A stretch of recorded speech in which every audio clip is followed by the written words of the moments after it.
नमस्कार। आज हम हिंदू पौराणिक कथाओं के एक ऐसे किरदार को समझने की कोशिश करेंगे जो शायद सबसे ज्यादा शक्तिशाली भी हैं और सबसे बड़े भक्त भी। जी हाँ, हम बात कर रहे हैं हनुमान की। तो चलिए उनकी पूरी प्रोफाइल को करीब से जानते हैं। अब देखिए, अक्सर ये सवाल मन में आता है कि हनुमान आखिर हैं कौन? क्या वो सिर्फ अपनी बेहिसाब ताकत का प्रतीक हैं, या फिर उनकी असली पहचान उनकी भक्ति और सेवा में है? सच तो यह है कि उनकी पूरी कहानी ही शक्ति और भक्ति के इस अनोखे संगम को समझने का एक सफर है।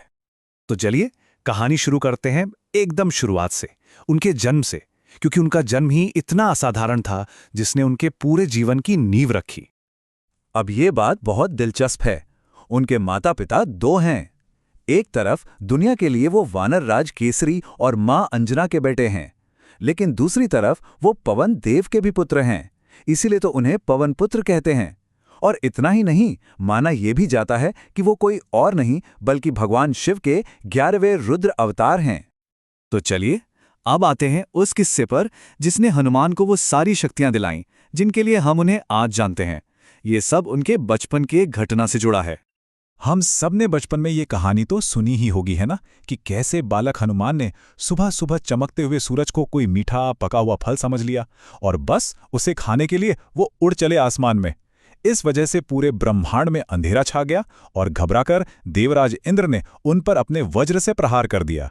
पर इसी घटना के बाद सभी देवताओं ने उन्हें वो वरदान दिए जिसने उन्हें अजेय बना दिया। और ये कोई मामूली वरदान नहीं थे। सोचिए, उन्हें आशीर्वाद मिला कि आग उन्हें जला नहीं सकेगी, पानी उन्हें डुबो नहीं पाएगा, दुनिया का कोई भी अस्त्र शस्त्र उन पर बेअसर होगा और वो जब चाहें जैसा चाहें अपना रूप बदल सकेंगे। इन वरदानों ने उन्हें सचमुच में अमर और लगभग अविनाशी बना दिया। अच्छा, उनकी पढ़ाई लिखाई के बारे में जानते हैं? वो भी कमाल की थी। उनके गुरु थे स्वयं सूर्यदेव। और उन्होंने शिक्षा कैसे ली?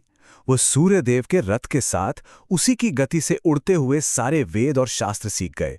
ये दिखाता है कि उनमें शक्ति के साथ साथ ज्ञान पाने की कितनी जबरदस्त दीक्षा थी। अब तक हमने उनकी शक्तियों की बात की, पर हर शक्ति को एक मकसद चाहिए, है ना? और हनुमान के जीवन में वो मकसद तब आया जब उनकी मुलाकात भगवान राम से हुई। ये उनके जीवन का सबसे बड़ा टर्निंग पॉइंट था। तो किस्सा कुछ यूं है कि जब हनुमान राम और लक्ष्मण से पहली बार मिले तो वो एक ब्राह्मण के भेष में थे। पर राम ने पहली नजर में ही उनकी विनम्रता और उनकी वाणी के पीछे छिपी हुई महानता को पहचान लिया। और बस यहीं से हनुमान की भक्ति की वो यात्रा शुरू हुई जिसकी मिसाल आज भी दी जाती है। अब ये जो नंबर स्क्रीन पर है, 1200 योजन, जरा अंदाजा लगाइए ये कितना होता होगा। ये वो दूरी है जो हनुमान ने एक ही छलांग में समुंदर के ऊपर से पार की थी जब वो मां सीता को खोजने लंका जा रहे थे। ये उनकी ताकत और उनके इरादे दोनों का सबूत है। अक्सर लोगों को लगता है कि लंका जलाना गुस्से में उठाया गया एक कदम था, पर नहीं, ये एक सोची समझी स्ट्रैटेजी थी। पहले उन्होंने सीता जी को राम का संदेश दिया, फिर जानबूझकर खुद को पकड़वा लिया ताकि रावण तक पहुंच सकें, और फिर अपनी पूंछ में लगी आग से उन्होंने रावण के घमंड को, उसके महलों और खजानों को जलाया। लेकिन इस बात का पूरा ध्यान रखा कि जहां सीता जी हैं उस अशोक वाटिका को कोई आंच ना आए। अब बात करते हैं राम और रावण के बीच हुए उस महायुद्ध की।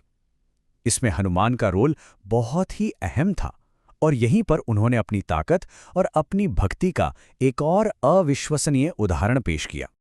कहानी तो आपको पता ही होगी। जब लक्ष्मण जी युद्ध में मूर्छित हो गए तो उनकी जान बचाने के लिए संजीवनी बूटी की जरूरत पड़ी। हनुमान को वो बूटी लाने भेजा गया, पर जब वो हिमालय पहुंचे तो वो उस जड़ी बूटी को पहचान नहीं पाए। अब क्या करते?